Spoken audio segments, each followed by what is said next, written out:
Peringatan Santo Paus Leo Agung setiap tanggal 11 November. Santo Paus Leo pertama adalah Paus yang ke-45. Paus Leo merupakan orang pertama dari 4 Paus yang dianugerahi gelar Agung, The Great. 3 Paus lainnya yang diberi gelar Agung yaitu Paus Gregorius pertama, Paus Nikolaus pertama, dan Paus Yohanes Paulus kedua. Paus Leo pertama lahir kira-kira pada tahun 400 di Tuscany, Italia. Ia terpilih menjadi paus setelah wafatnya Paus Sixtus yang ketiga pada bulan Agustus 440. Pada masa itu adalah masa-masa yang sulit bagi gereja. Di mana-mana pasukan barbar menyerang umat Kristiani. Dalam gereja sendiri, beberapa orang menyebarluaskan ajaran yang sesat. Tetapi Santo Leo adalah seorang paus yang amat mengagumkan. Ia sama sekali tidak takut akan apapun dan siapapun. Ia mengandalkan devosinya pada paus pertama, yaitu Santo Petrus Rasul. Santo Leo sering mohon bantuan doanya. Untuk menghentikan pengajaran yang sesat itu, Santo Leo menjelaskan ajaran iman yang benar melalui tulisan-tulisan yang terkenal. Ia mengadakan konsili untuk mengutuk ajaran-ajaran yang sesat. Mereka yang tidak mau berbalik dari ajaran mereka yang sesat dikucilkan dari gereja. Akan tetapi Paus Leo menerima kembali mereka yang menyesal dan ingin kembali ke pelukan gereja. Ia mengajak umatnya untuk berdoa bagi mereka.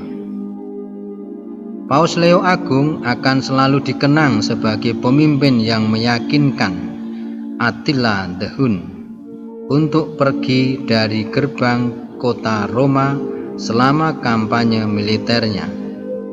Pada tahun 452, Attila dan pasukannya menyerang Italia dan berbaris menuju Roma. Segera saja terjadi kepanikan di mana-mana. Penduduk Roma merasa takut dan ngeri. Mereka tahu bahwa bangsa Hun telah membakar banyak kota dan membantai habis penduduknya. Untuk menyelamatkan kota Roma, Paus Leo menempuh jarak 320 km dengan menggunakan kuda untuk menghadapi Attila dan membujuknya untuk menarik pasukannya. Satu-satunya senjata yang ada pada Paus Leo I hanyalah berserah diri sepenuhnya kepada Tuhan. Ketika kedua pemimpin itu saling bertemu, sesuatu yang menakjubkan terjadi. Attila, sang penakluk barbar dan kejam itu, tidak terbiasa menghadapi kelemah lembutan dan kerendah hatian yang ditunjukkan oleh paus kepadanya. Ia tidak kuasa menatap mata sang paus. Lebih mudah bagi Attila untuk menghadapi musuh dengan pedang terhunus daripada menghadapi orang tua yang penuh belas kasih ini. Karena itu Attila menunjukkan rasa hormat yang besar kepada paus.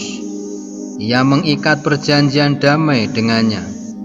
Sesudah peristiwa itu, Attila mengatakan bahwa ia melihat 2 sosok yang amat besar berdiri di samping paus pada saat ia berbicara.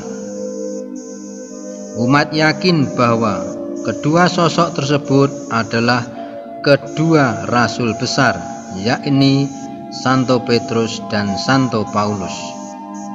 Mereka diutus Tuhan untuk melindungi Santo Leo dan segenap umat Kristiani. Oleh karena kerendahan hati dan belas kasihannya, Paus Leo dikasihi oleh semua orang. Ia menjadi paus selama 21 tahun. Santo Leo wafat pada tanggal 10 November tahun 461. Awalnya Paus Leo Agung dimakamkan di tempat tersendiri. Akan tetapi beberapa tahun setelah kematiannya, jenazahnya dimasukkan ke dalam sebuah makam bersama jenazah 4 paus lainnya yang juga memakai nama Leo. Pada abad 18, sisa-sisa relikwi Santo Paus Leo Agung dipisahkan dari paus-paus Leo yang lain dan dimakamkan kembali di dalam kapel tersendiri. Marilah kita berdoa. Dalam nama Bapa dan Putera dan Roh Kudus. Amin. Ya Tuhan, terima kasih atas segala rahmat yang Kau limpahkan kepada kami. Engkau mengutus Santo Leo Agung untuk menghadapi ajaran-ajaran sesat. Semoga Engkau sendiri yang meneguhkan kami dalam menghadapi masalah dan tantangan dunia di saat ini. Berkatilah sertailah kami agar kami selalu berpasrah diri kepadamu, seperti yang sudah diteladankan oleh Santo Leo Agung. Dengan kerendah hatian dan kelembah lembutan hati, Engkau sendiri yang membawa kebaikan, kedamaian ke dalam dunia. Bapa kami yang ada di surga, dimuliakanlah namamu, datanglah kerajaanmu, jadilah kehendak-Mu di atas bumi seperti di dalam surga. Berilah kami rezeki pada hari ini, dan ampunilah kesalahan kami, seperti kami pun mengampuni yang bersalah kepada kami. Dan janganlah masukkan kami ke dalam pencobaan, tetapi bebaskanlah kami dari yang jahat. Amin. Dalam nama Bapa dan Putera dan Roh Kudus. Amin. Tuhan memberkati.